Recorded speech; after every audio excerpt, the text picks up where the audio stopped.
I'm now joined by Father Andrew Fisher of the Diocese of Arlington, Virginia, and one of the chaplains for the Washington Nationals. Father, we appreciate you being here. Thanks for taking the time. Dr. Ray, it's great to be with you today.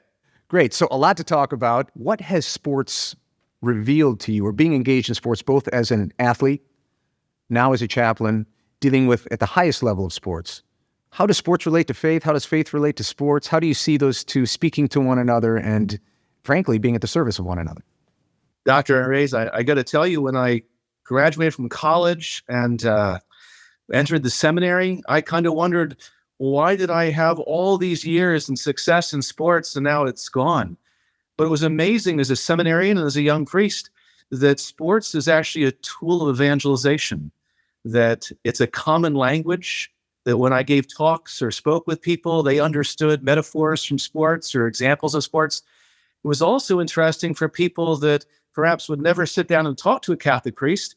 They would be happy to go see a ball game with me or with the youth group, and I could go to people's homes and talk about their favorite sports teams, and suddenly doors open. So it came to me that it's like Jesus told the apostles, don't stop being fishermen, but let me use those gifts now in a new way. I'll make you fishers of men. And for me and for others who really had learned lessons from sports, don't give them away, give them to God, and he'll use them. And so many of the lessons I learned about teamwork, perseverance, not giving up, courage, priorities, those things I did as an athlete transferred very well to the spiritual life and even to my priesthood.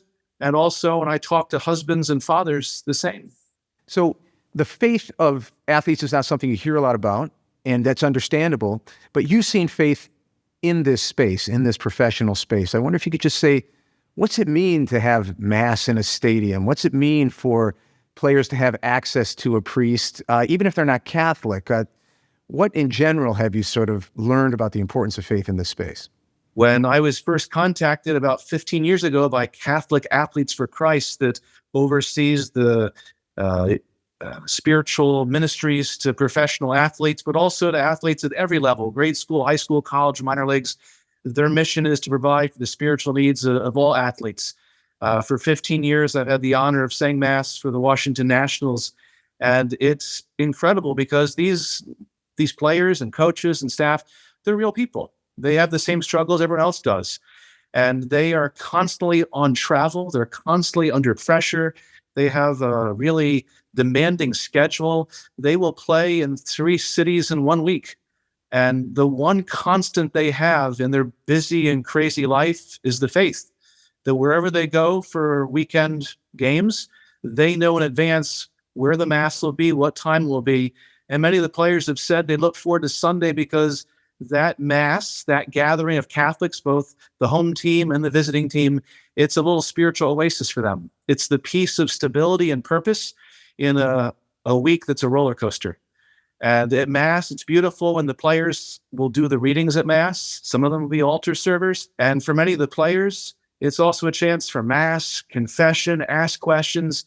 At the Mass has also allowed me to help with marriage preparation, baptismal preparation, RCIA class. And some of the players traveling can bring their families.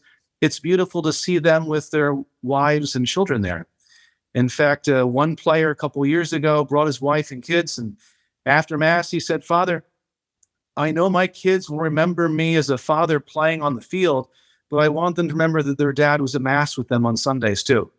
And I thought, what a beautiful testimony of faith that although he wears a uniform and is on TV, he knows his vocation is to be a holy husband and father first.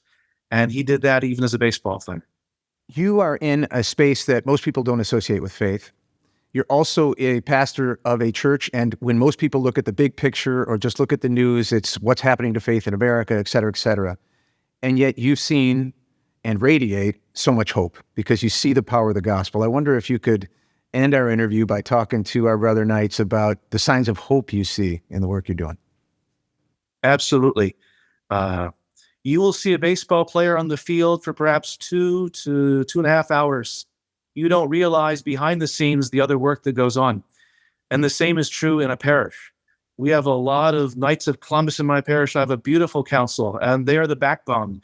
And for every big success in the parish, for every wedding, baptism, for every new event we're doing, every ministry we have, you don't see behind the scenes good men of faith and good families of faith that roll up their sleeves and use teamwork and courage to do it.